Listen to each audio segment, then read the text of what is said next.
Thanks for staying with us. So we have with us in the studio a special guest. He's an honorable member of the Lagos State House of Assembly who have been accused to be the problem of the whole of Nigeria on Twitter. Joining us now to speak on youth politics and governance is House of Assembly member Lagos State, Desmond Elliot. Welcome to the show. Thank you. Thank you. Is it that you caused this petrol scarcity? In fact, I'm sure the water one, the one that water was inside. It was you that caused it. It says Desmond. But it's good to have you. I'm still looking for the guy, That Desmond guy, I'm looking for him. Yes. So how have you been? How is everything? How's work? Because, I mean, we heard that you're doing a lot of work in Surulere. I know that's your constituency. Yes. A few things we wanted to talk to you about, especially young people. Yeah. I know you got in trouble for this a few years ago. But the fact that we want young people to get involved in politics. Politics is around the corner next year. And we're asking everybody to get their PVCs. Right. We saw quite a number of them come respectfully to protest the EndSars. And we saw others who were like hoodlums, burning down property, which got a lot of people angry. Absolutely justifiably so. But what are you doing as a youth leader to get these Nigerians, who many of them are totally skeptical and cynical about this government, totally. They don't believe in this government, and in all their mind is that, let's get them out. But they don't even have a PVC. So what are you doing as a youth leader to get Nigerian youth involved in politics? Firstly, I'd like to say it's an honor to be amongst wonderful ladies. Thank you. Thank you. Yeah, so real quickly, you were right when you said at that point in time there were two things. You had people who were doing the right cause. You had people, the hoodlums, who came in to do other things. And, you know, at the end of the day, it still doesn't stop the fact that we're all Nigerians and we need to do stuff as Nigerians. In the paradigm of the whole Nigerian strata, you find out that the youth make up the largest group of people. And if you do not engage these youth, especially having them have a seat at the table, then they feel lost. They are away. So you also were right when you said some were angry when you found out the hoodlums were taking it. Unfortunately, I happen to be on that part of the people that were angry when things were beginning to go south. And we're like, okay, this is not the thing. The truth is you cannot stop pushing and moving forward. And that's what I push to the youth. You can't stop. The tweets and the talk all the time about they won't listen to us. You don't need them to listen to you. That's the idea. Yeah. You don't need them to listen to you. You need to keep pushing. You need hate me, hate everything about me, but it doesn't stop the fact that Nigeria must progress. Do you understand? Yeah, so Nigeria must progress. So telling the truth sometimes, they say it's bitter, it's a bitter pill, and that's the fact that you must go and get yourself registered, get your PVCs. I read a lot of tweets when I knew you were coming about how they faced you during the EndSars because of some of your comments. How are you going to get them to trust you again? Because from what I read, the youth were not happy with you. Exactly. And they may not even want to listen to what you have to say. Okay, so the truth is, I was one of the first people, in fact, from the State House of Assembly, when the whole thing started, I was one of the first people to stand up to say, listen, government, listen to the people. And the people agreed. The few days later, a lot of people were arrested in Area C Command. I was actually at plenary. By the time I came out, I saw my phone flooded, you know, with messages, where is Desmond, this is your call. And I ran all the way to, drove all the way to Area C. I didn't leave Area C and Panti till 2 a.m. to free almost 15 people, make sure they were freed. And how is it possible that in 2 days, somebody just changes? You say, it's not possible. So it means that, come on, Nigerians, let's think about it for a moment. Almost everything I have done, even in my constituency, has to be a youth promotion program. Right. So at what point would it be that he's now turning? So the only thing is remain focused, keep pushing, keep talking to those who want to listen, and keep telling them that PVCs are very important. Right. Okay. So we must make that change. Okay, so yes, a lot of youth will say, we've heard this before, keep pushing, get your PVCs. But the grouse is, they will say our votes are not, they don't really count. What we have to say does not really matter. the government already has who they want to put in there, and it is designed in such a way that Nigerian politics is designed in such a way that you just put your cronies in there, and to be young and to have no affiliations, it's difficult for you to push past this design. Is it true? Was it true for you? Okay, Did so you need a godfather to be where you are today? Okay, so I think at the end of the day, saying the truth is what's important. It doesn't matter what anyone thinks, but just being truthful to what is truthful. And for me, being truthful is the fact that this is what worked for me. Did I need someone to get into politics? No. But did I need someone to get into my position? Yes. And so is when you go to so many other organizations. It's not just Nigerian politics, American politics. You can't be a Republican position anywhere without going through Trump. Yes. At least as at last week. Or be mentored by a Republican. You understand? Or mentored by somebody in the Republican Party. So you definitely need someone to go. I think the idea, which you cannot blame the youth for, is the fact that things from way past, not this dispensation, not even this republic. The republic before this, you always had people not trusting government. Then we have young people coming out now to say, we want to make changes. So if I'm talking to the youth and I'm saying, let's push, let's move, go get your PVC. They will listen to us, don't worry, move. Make sure you trace from your polling booth, don't just sit down and drink and go and sit down. Okay. Move it all the way to the offices. I've been hearing you talk truth. Yeah. You know, what we see, what is facing you is backing me. Yes. And so a lot of people, I remember during the hashtag EndSars, I kind of joined to hate on you because I felt you were younger, closer to the generation, and you were one of those in the house. And rather than focus on the hate, focus on the issues. And so I felt you were responding to issues. Now, in retrospect, seeing what happened in Canada, what happened in the U.S., in the Congress, and it was called an insurrection. It happened in Canada now, they're using a tougher hand. But when it happened here, they didn't allow government to take control. They called it government against people. So they sort of incite, just like you had the Arab Spring, incite other nations, their youth against their people and all of that. And then you sit down and look at it that way, you see that it is tougher being on the government side and trying to do, because the governor of Lagos said, all respect to him, he did his entire best, but at the end of the day, he still had to carry the entire blame. So would you say that the truth is... It was the governor and I, please. No. Your own don't rest now. He's still facing, the white paper came out and it's still on his head. So would you say in retrospect that the truth is that the protest was a bad thing, or was it not needed, or did it end up... What exactly is the truth? Okay, so the protest was needed. I mean, there's hardly any administration where you never had a protest. Protest was needed. So ask me if the longevity of the protest was necessary. Then that's where we'll now start sitting down to say, wait a minute.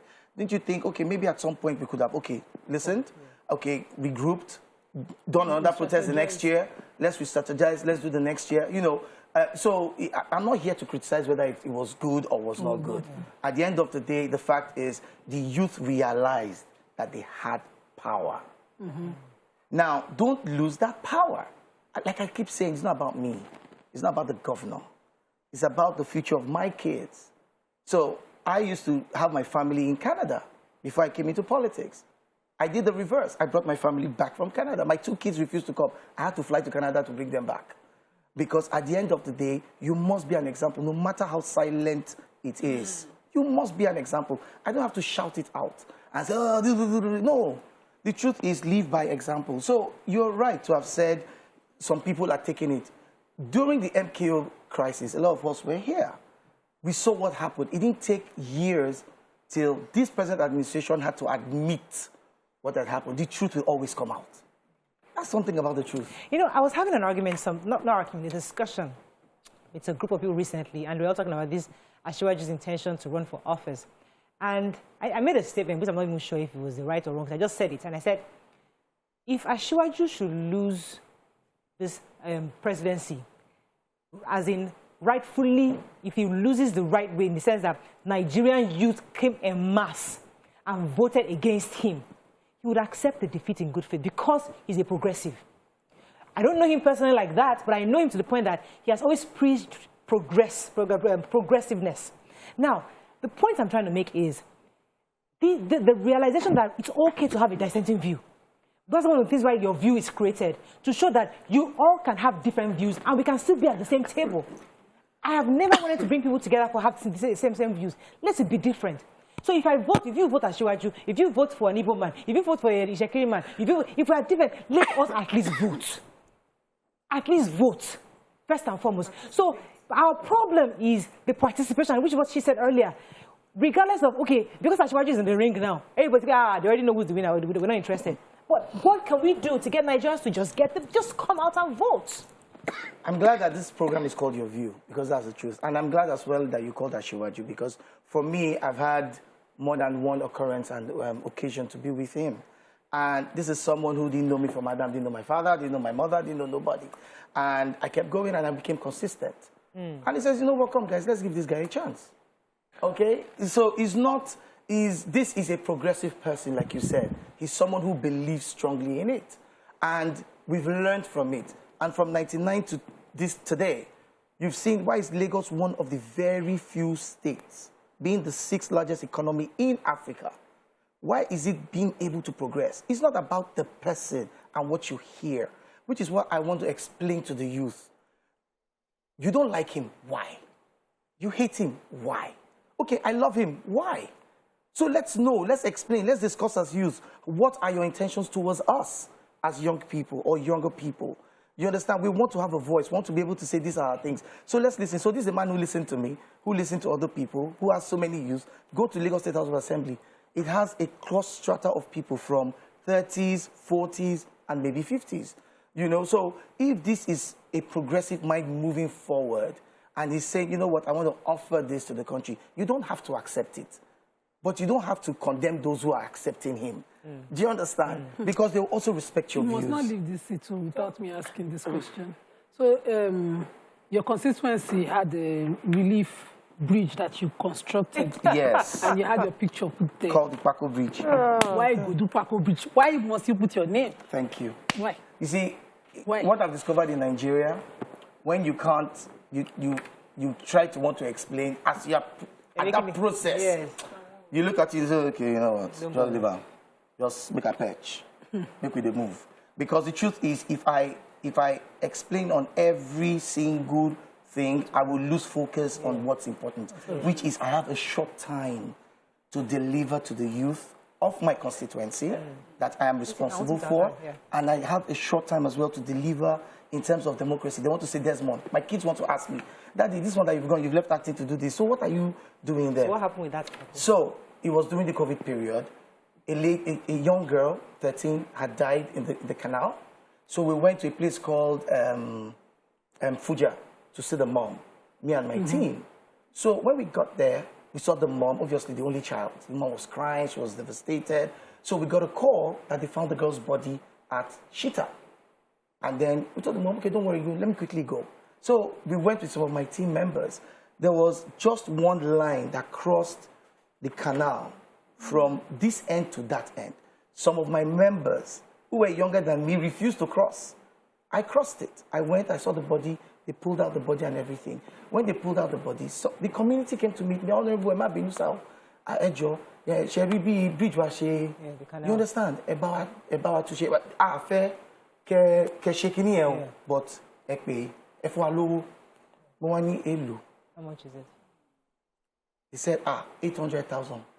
Okay. Me, 800, man, for need 400. Okay. I now called one of the good boys. Yes. His name is Bana. Okay. Bana, please make sure these people do what they need to do. Yes. 2 weeks later, Bana says, we've gotten to a particular stage. I give them extra 400, yes. Which is 800,000. And I left. They finished the bridge. They now say, Honorable, we finished it all. We've been on this thing begging so many governments to do this. They didn't refuse. We want to put your... I said, no. I said, this is not me. This is not my... I have done roads. I have done school. I have done the school, Itolo Girls. A whole block of flats. And I didn't put my picture. So why would I not put my picture in... They said, no, Honorable, we want to show that we are proud that you did this. So I must say this categorically on national TV. I didn't personally build the bridge. Yes. I did not put my picture up. Yes. It was done. So the community did it for good, and other people took it for that. And how do I start explaining to every So they did a Kapako job with 800,000 naira. See, you know, at the end of the day, the way community is, you don't question. They asked, they brought it. The capital guy was there, right there, he works there. So, you know, so do the things. The other one about the toilet, I've never built toilet in my life. Never built toilet in my life. I just went to Ladi Lawansin, who was the former commissioner. I went to visit him. And then I heard him talking about the Austrian people coming to do a project. You can't be a legislator and a representative and you're hearing something is coming. Honorable Commissioner Kilo says, they want to do these biofuel toilets, blah, blah, blah. I say, Elayo, bring to Surulere, bring. He says, okay, he's going to give me 3 slots. Puts one in around the Rick Mall, puts one in Thomas, and puts one in Baja, Love Garden. And he says, okay, that's it. Austrian government, they did it, they built it, they finished everything. And he said, Honorable, come and see what you've done. Next thing, the whole world says Desmond is building toilets. We have to wrap up with Mariam. Sorry, Mariam. You are young. You are considerably young. You are known as a youth. A little above 40. That's still young. A little above. How come you are supporting somebody who is elderly for presidency? So I just came back from the House, Westminster. I went on training, thanks to Mr. Speaker as well. So true training. This is not going to have fun because you're there with them from morning till evening. And I saw, with due respect, I saw people with gray hairs growing to this point. People had bent backs. And I asked myself, so why are we... So it's not about the age, it's about the efficiency of what you have here. It's about how here works. That's not to say do not give youth the opportunity. I don't want to be misquoted to say I'm supporting this. But I'm just saying that listen to what the person has. Joe Biden, you have other elderly people. And Joe you have Biden young is people. And you have other younger people. We got to run anyway. Unfortunately, we ran out of time. And you have younger people. So my point is, let's wait. Everybody bring what you can offer to the table and tell me why you think you're the best candidate. Not about the age, but what you can bring. What you can offer. That's all we can take on the show. Thank you. Honorable Desmond Elliot. So, finally, sorry, please, I don't want to close your show. I have a medical program coming up on Friday. It's surgical, so we're treating a lot of people, and the doctors from the Association of Resident Doctors in Luz are doing it free. Oh, wow. You know, and we've done, out of 54, we've done about 25 so far. Serious cases from fibroid, hysterectomy, and I know all the terms. And on Friday, we're going to have lots of screenings, prostate. Where? Love Garden. Love Garden. 10 o'clock, come. I mean, it's free. Where is that? Love Garden. Love Garden. And see me. More Love Garden. More Love Garden. More Love Garden. Where there is love. Where we share love. Oh, now. Love Garden has been there from there.